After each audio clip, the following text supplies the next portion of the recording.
दोस्तों नमस्कार, मैं आपका दोस्त रामपाल।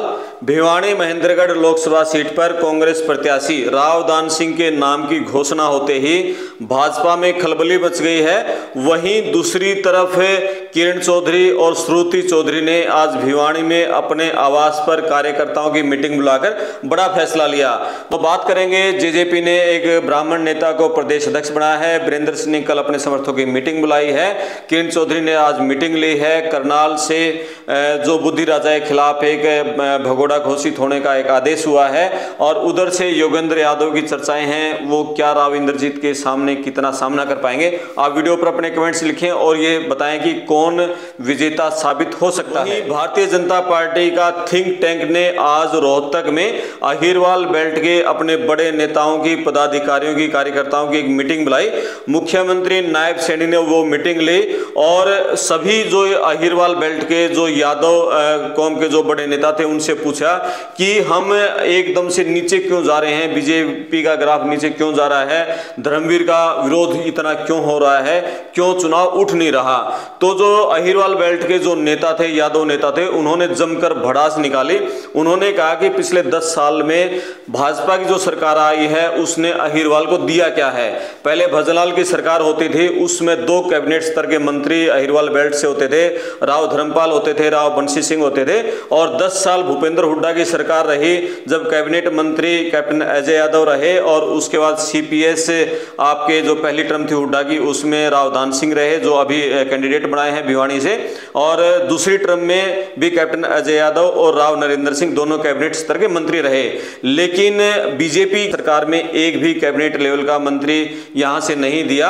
हालांकि पिछली बार पीडब्ल्यूडी मिनिस्टर थे राव नरवीर सिंह, लेकिन इस बार कैबिनेट का स्तर का एक भी राव मंत्री नहीं दिया गया। इसके चलते अहिरवाल के लोगों में गुस्सा, ये नाराजगी मुख्यमंत्री के सामने लोगों ने जताई। मुख्यमंत्री ने कहा कि थोड़ा चिंतन करें, मंथन करें, कैसे हम धर्मवीर सिंह का चुनाव ऊपर उठा सकते हैं। तो लोगों ने यह भी कहा कि धर्मवीर सिंह तो ये कह रहे हैं कि मुझे तो सिर्फ राव इंद्रजीत की जरूरत है, दूसरी किसी नेता की जरूरत नहीं है। तो काफी वहां लंबा विचार विमर्श हुआ, लंबा मंथन हुआ, नेताओं की बातें सुनेगी। आखिर में ये कहा कि सभी नेता एकजुट होकर धर्मवीर के लिए काम करेंगे, उनकी जीत के लिए जोर लगाएंगे। लेकिन कुछ नेताओं ने तो बिल्कुल स्पष्ट कह दिया कि अहिरवाल जो लोग हैं, अहिर जो वोट है उसकी पोलिंग का मैक्सिमम राव दान सिंह को जाएगा और हम इसको रोक नहीं सकते। पहली बार किसी अहिर को भिवानी से टिकट मिला है लोकसभा का और लोगों में खुशी है, लोग अपने आप वोट देंगे। लेकिन उसके बावजूद भी हर तरह से मतलब पार्टी ने कहा कि आप कुछ भी करें लेकिन हमें धर्मवीर की वहां से जीत चाहिए। अब चुनाव में क्या होता है कि वो देखने वाली बात रहेगी। उधर आज भिवानी में किरण चौधरी, श्रुति चौधरी ने अपने समर्थकों की मीटिंग बुलाई। कल जींद में चौधरी वीरेंद्र सिंह, प्रेमलता और ब्रजेंद्र सिंह ने अपने समर्थकों की, कार्यकर्ताओं की मीटिंग बुलाई है। जींद में स्फीतो रोड पर दीप होटल में वो मीटिंग ली जाएगी। उसमें वीरेंद्र सिंह क्या फैसला लेते हैं उस पर सबकी नजरें रहेंगी।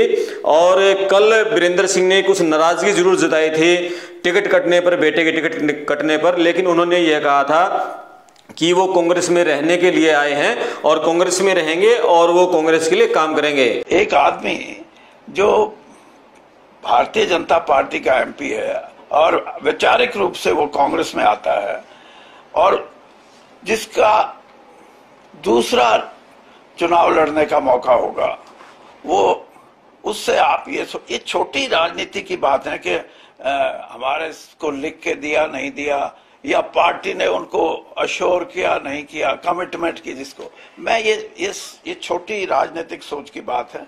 एक आदमी जिसका अपना एक राजनीति में स्तर है और स्तर भी उसका अपना नहीं है, एक पारिवारिक जो उसका सोच है, उसको वो ये मानता है कि किसान की अगर लड़ाई लड़नी है, वो ये मानता है कि हमारे को जो स्वतंत्र विचारों की लड़ाई लड़नी है, हमारे को प्रजातंत्र के लिए कुछ ऐसे आमूल चूल जो चीजें हैं उनको बना के रखना है। तो कांग्रेस अच्छा प्लेटफॉर्म है और अच्छे प्लेटफॉर्म पे जाने का मतलब ये नहीं कि आप मुझे टिकट दो ना दो। उसका अभिप्राय ये था कि वो कांग्रेस में आए और वो गए और वहां उनके मन में जो बात थी वो भी उन्होंने दर्शाई। और ये भी बात है कि वो उन्होंने कहा कि मैं हिसार से एमपी हूं और हिसार से ही मुझे प्रत्याशी बनाया जाए। मैं कांग्रेस में आया हूं कांग्रेस में रहने के लिए, और मुझे कांग्रेस में रह के कांग्रेस को मजबूती देने का भी मुझे काम आता है, और जो मजबूती देने में सक्षम नहीं उनको भी मैं ये समझता हूं कि उनको भी हम ठीक दिशा में लाके ये कहेंगे कि मजबूती अपनी ना दो, कांग्रेस के लिए मजबूती दो। किसी की टिकट में मदद करना, नॉमिनेशन के लिए किसी को राजनीतिक तौर पे पार्टी में शामिल करना, ये प्रक्रिया चलती रहती है। और जब मेरा समय था तो मैंने बहुत से साथियों को, धर्मवीर जी को भी मैंने कांग्रेस में शामिल किया था, सुरेंद्र मदान होते थे उनको मैंने किया था। मैं आपको 50 लोग ऐसे बता सकता हूं हरियाणा में जो मेरे कारण या मेरे प्रयास से कांग्रेस में शामिल हुए, और कुछ तो बहुत बड़े भी बन गए। ये है कि कोई गलतफहमी में हो कि वो शुरू से कांग्रेस थे, नहीं, उनको भी मैं लेके आया था। और आज जो किरण चौधरी और श्रुति चौधरी ने ये कहा कि पार्टी ने जो फैसला लिया है वो सिर माथे है, और जिस तरह से रावदान सिंह ने उनकी मदद की थी वो भी उसी तरह से उसकी मदद करेंगे, और इस पर लोगों ने जोरदार तालियां बजाकर स्वागत किया। कोई फर्क नहीं है, चिंता की बात नहीं है, जो पार्टी का फैसला है वो सिर माथे पर, पार्टी का फैसला जो है उसी के ऊपर कार्रवाई करेंगे। और जिस तरह से रावदान सिंह जी ने हमारे लिए इतना जबरदस्त काम करा था, उससे नहीं जाना।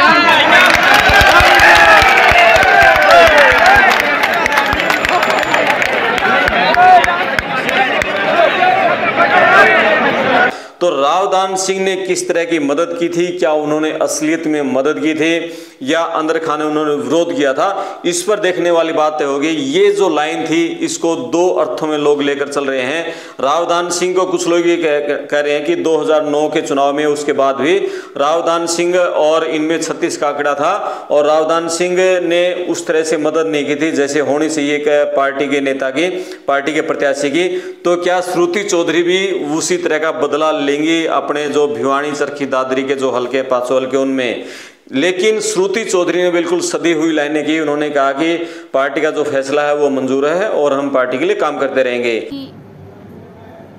भावुकता से, उसी कनेक्शन के साथ, और मैंने यहाँ पे काम हमेशा किया है, परिवार के रूप में मुझे यहाँ पे प्रेम मिला है, और मेरे अंत तक जो भी मेरी कैपेसिटी है, जो भी मेरी हैसियत है, मैं लोगों के लिए खड़ी हूँ। तो दान सिंह को टिकट मिली है, उनकी मदद करेंगे, प्रचार करेंगे उनके लिए। यहाँ एक बड़ी बात यह है कि जो तोसाम हल्का है वहां से किरण चौधरी लगातार चौथी बार एमएलए हैं। अपने पति सुरेंद्र सिंह की मौत के बाद 2005 में वो पहली बार यहाँ से एमएलए बनी थी। उसके बाद लगातार वो 4 बार एमएलए बनती आ रही हैं। और बंसीलाल का परिवार पहली बार भिवानी लोकसभा सीट से करीब 3 दशक बाद बाहर हुआ है। ये पहला मौका है जब लोकसभा सीट भिवानी से बंसीलाल परिवार का कोई सदस्य चुनाव नहीं लड़ रहा है। तो क्या लोकसभा से बंसीलाल परिवार को गायब कर दिया गया है आगे के लिए भी? और उधर किरण चौधरी भी सिर्फ अब तो शाम तक सीमित होकर रह गई हैं। जिस तरह से उन्होंने हुड्डा के खिलाफ बोलना शुरू किया था, पार्टी में लगातार उनका कद घटता जा रहा है, उनकी कोई सुनवाई नहीं हो रही है। और यह भी कहा जा रहा है कि श्रुति चौधरी की टिकट कटवाने के पीछे उनकी मां का अहम रोल है, किरण चौधरी का। वो क्यों? उसका कारण ये माना जा रहा है कि 2022 में जब राज्यसभा के चुनाव हुए थे तब कांग्रेस प्रत्याशी अजय माकन, कार्तिकेय शर्मा जो आजाद थे, भाजपा समर्थित थे, उनकी जीत हुई थी और 1 वोट से अजय माकन हार गए थे। उस समय अजय माकन ने कांग्रेस हाईकमान को जो रिपोर्ट दी थी उसमें यह कहा था कि कांग्रेस के एक विधायक का वोट रद्द हुआ था और वो रद्द वोट किरण चौधरी का था। क्या उसी वोट के चलते श्रुति चौधरी की टिकट कटी है? यही माना जा रहा है। और यह कहा जा रहा है कि पहले श्रुति चौधरी की टिकट फाइनल थी, और सोनिया गांधी और राहुल गांधी भी इस पर सहमत हो गए थे। लेकिन अजय माकन ने दोबारा सोनिया गांधी और राहुल गांधी के सामने कहा कि उन्होंने पार्टी के खिलाफ जाकर अपना वोट डाला राज्यसभा चुनाव में और कांग्रेस के प्रत्याशी उनको हराने का काम किया और वो एक वोट से हार गए थे। उन्होंने अपने वोट के आगे टिक लगा दिया था, जिसके चलते उनकी हार हुई थी। तो अजय माकन की इस बात को गंभीरता से राहुल गांधी ने भी लिया और सोनिया गांधी ने भी, और किरण चौधरी की उसी गलती के कारण आज चौधरी की टिकट कट गई। तो क्या असलियत में वो किरण चौधरी उसमें जानबूझकर वो किया था या वो उसमें बीजेपी के प्रभाव में थी, ये तो किरण चौधरी बता सकते हैं। हालांकि किरण चौधरी से पड़ताल टीवी ने एक बार पूछा था कि क्या आपका ही वोट रद्द हुआ था, तो उस समय किरण चौधरी ने कहा था कि ये पूरी तरह से गलत बात है, उन्होंने कोई टिक मार्क नहीं लगाया था। बहरहाल किरण चौधरी का ये कहना कि जिस तरह से मदद रावदान सिंह ने की थी उसी तरह से मदद वो करेंगे। तो ऐसे में किस तरह से वो मदद करती हैं, पूरे चुनाव प्रचार में कितनी सक्रियता से वो रावदान सिंह के साथ एक मंच पर दिखाई देती हैं, और क्या भिवानी महेंद्रगढ़ के जो 5 हल्के आते हैं भिवानी महेंद्रगढ़ पार्लियामेंट्री में, भिवानी जिले के और चरखी दादरी जिले के, उनमें किस तरह का रावदान सिंह को मार्जिन मिलता है, ये देखने वाली बात रहेगी। भिवानी जो है जिला चौधरी बंसीलाल जी की पहचान है, चाहे दादरी हो चाहे भिवानी हो, महेंद्रगढ़ श्रुति ने और मैंने बहुत काम करा है। Thank you. और ये हमारा इलाका है, हमारा घर है और ये सब हमारा परिवार है, तो हम तो परिवार की तरह यहाँ पर रहते हैं और जो पार्टी का जो फैसला है वो सिर माथे पर। माना जा रहा है कि कहीं ना कहीं जो है वो हावी रहा है। अब कोई कौन हावी रहा है नहीं हावी रहा उसके ऊपर तो अब क्या चर्चा करनी, लेकिन हम पार्टी से बंधे हुए सिपाही हैं और हमारा काम जो है पार्टी के साथ। तरह की चर्चा चल रही है कि क्या फैसला लेंगे पार्टी में। मैंने आपको अभी बता तो दिया, और क्या अब इसके ऊपर और क्या, ये इससे ज्यादा और क्या बड़ी बात होगी। कांग्रेस उम्मीदवार फील्ड में आएंगे तो फिर कहाँ तक आप लोग, अब वो तो अब आए हैं, वो तो उनसे पूछिएगा आप।